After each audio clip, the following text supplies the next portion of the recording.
আসসালামু আলাইকুম। আমি মোহাম্মদ রেজাল হলাদার আপনাদের সাথে প্রতিমে আসি রাজনৈতিক সংবাদ নিয়ে। আপনারা জানেন যে রুমিন ফারহানা নির্বাচনী লড়াই লড়বেন। জোটের সমীকরণে ব্রাহ্মণবাড়িয়া 2 আসনে হতে পারে ত্রিমুখী লড়াই। এক, রুমিন ফারহানা এবং এতদার জাতীয় সংসদ নির্বাচনকে সামনে রেখে 2 দফায় 272 আসনে প্রার্থী ঘোষণা করেছে বিএনপি। তবে বহুল আলোচিত ব্রাহ্মণবাড়িয়া 2, সরাইল, আশুগঞ্জ ও বিজয়নগর একাংশ আসনে এখনও বিএনপির কোনো প্রার্থীর নাম ঘোষণা করা হয়নি। আসনটি ফাঁকা রাখা হয়েছে। আসনটি বিএনপির জোটের শরিক দল জমিয়তে উলামায়ে ইসলাম বাংলাদেশকে ছেড়ে দেওয়ার সম্ভাবনা আছে।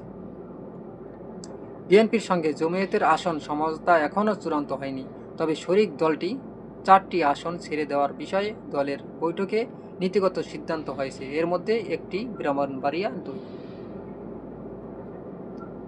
আসনটি বিএনপির ঘাঁটি হিসাবে পরিচিত। এরপর আছে লাঙ্গনের অবস্থান। এখানে ধানের শীষ প্রতীকের প্রার্থী 60টি নির্বাচনে অংশ নিয়ে বিজয়ী হয়েছেন 6 বার। লাঙ্গল প্রতীকের প্রার্থী 9 বার অংশ নিয়ে 3 বার ও নৌকা প্রতীকের প্রার্থী 5 বার অংশ নিয়ে 1 বার আর স্বতন্ত্র প্রার্থী বিজয়ী হয়েছেন 2 বার। এ আসনে বিএনপির নেতৃত্বাধীন জোট তাদের শরিকদের 2 বার ছাড় দিয়ে 1 বার জয়ী হয়েছে। আর আওয়ামী লীগের নেতৃত্বাধীন মহাজোট তাদের শরিকদের 5 বার ছাড় দিয়ে জয় পেয়েছে 2 বার। 13 জাতীয় সংসদ নির্বাচনকে সামনে রেখে ব্রাহ্মণবাড়িয়া 2 আসনে বিএনপির এখনও প্রার্থী ঘোষণা না করায় গুঞ্জন আসে যে এখানে জোটের শরিক কাউকে ছেড়ে দেবে দলটি। এখানে বিএনপির 4 জন দীর্ঘদিন ধরে মাঠে আছেন। তারা হলেন সংরক্ষিত আসনের সাবেক সংসদ সদস্য ও বিএনপির আন্তর্জাতিক বিষয়ক সম্পাদক সহ রুমিন ফারহানা, জেলা বিএনপির উপদেষ্টা ও কেন্দ্রীয় কমিটির সদস্য শেখ মোহাম্মদ শামীম, জেলা বিএনপির সদস্য আহসান উদ্দিন খান ও বাংলাদেশ হিন্দু বৌদ্ধ খ্রিস্টান কল্যাণ ফ্রন্টের মহাসচিব NS তরুণ দে। এই 4 প্রার্থীর মধ্যে অনেকেই গা ছাড়াভাবে প্রচারণায় থাকলেও রুমিন ফারহানা হাল ছাড়েননি। তিনি একাদশ জাতীয় সংসদ নির্বাচনের আগ থেকে প্রতিদ্বন্দ্বিতা করার জন্য মাঠে আছেন। এখনও তিনি মাঠে আছেন। প্রায় প্রতি সপ্তাহে তিনি এলাকায় এসে গণসংযোগ সহ নানা সামাজিক অনুষ্ঠানে অংশ নিচ্ছেন। মাঠ পর্যায়ে দলীয় নেতাকর্মী ও সাধারণ ভোটারদের কাছে রুমিন ফারহানা জনপ্রিয়তা আছে। ইতিমধ্যে তার সভা সমাবেশ লোকজনের ব্যাপক উপস্থিতি চোখে পড়েছে।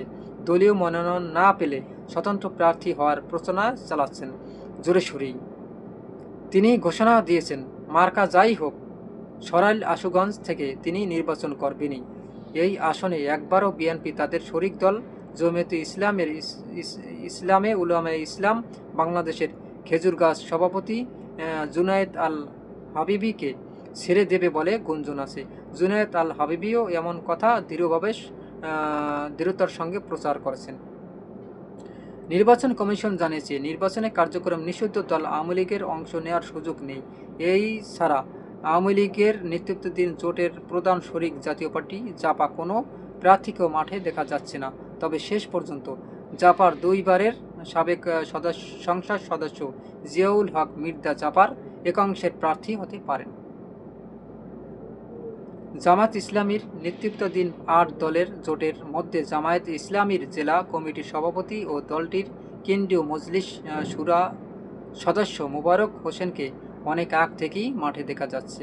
জামায়াত ইসলামীর এই প্রার্থীর আগে তেমন পরিস্থিতি না থাকলেও কয়েক মাস ধরে উঠান বৈঠক ও গণসংযোগ বর্তমান বেশ পরিচিতি পেয়েছেন। এছাড়া 8 দলেও জোটের শরিকে ইসলামী আন্দোলন হাতপাখা নেসার আহমদ খান নাসিরি ও প্রার্থী হিসাবে মাঠে আছেন। ইতিমধ্যে তিনি মনোনয়নপত্র সংগ্রহ করেছেন। শেষ পর্যন্ত বিএনপির নেতৃত্বাধীন জোটের প্রার্থী যদি জুনায়েদ আল হাবিবি ও 8 দলীয় জোটের প্রার্থী মোবারক হোসেন হন আর রুমিন ফারহানা যদি স্বতন্ত্র প্রার্থী হন, তবে লড়াইটা হবে ত্রিমুখী। ব্রাহ্মণবাড়িয়া 2 আসনটি বর্তমান সরাইল, আশুগঞ্জ ও বিজয়নগর উপজেলা একাংশ নিয়ে গঠিত। এখানে মোট ভোটার আছেন 4,99,448 জন। এর মধ্যে সরাইল উপজেলায় 9টি ইউনিয়নে ভোট আছে 2,88,609টি।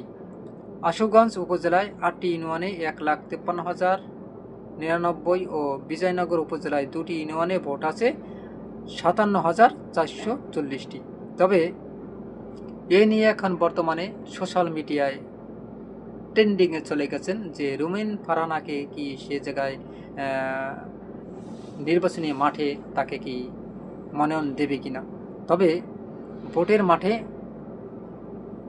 যেই এগিয়ে থাকবে তাকে দেওয়ার একটা চিন্তা ভাবনা। তবে আমরা যতটুকু শুনতে পেয়েছি যে সেই আসনটি বিএনপি এখনও ফাঁকা রেখেছে, আপনার ব্রাহ্মণবাড়িয়া 2 আসন।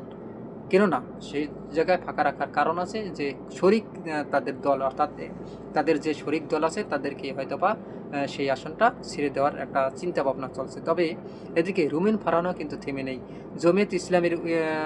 জমিয়ত উলামায়ে ইসলাম বাংলাদেশ সভাপতি জুনায়েদ আলী হাবিবি, সাবেক সংসদ সদস্য ও বিএনপির আন্তর্জাতিক বিষয়ক সম্পাদক রুমিন ফারহানা ও জামায়াতে ইসলামের কেন্দ্রীয় মজলিস শুরা সদস্য মোবারক হোসেন, এই 3 জন এখন বর্তমানে ত্রিমুখী লড়াইয়ের জন্য প্রস্তুত আছেন নির্বাচন করার জন্য। তবে ব্রাহ্মণবাড়িয়া 2 আসন হতে পারে এই ত্রিমুখী লড়াই। এই লড়াইয়ে কেউ কাউকে কিন্তু ছাড় দেবে না, সবাই এখনও পর্যন্ত নির্বাচনী মাঠে আছেন।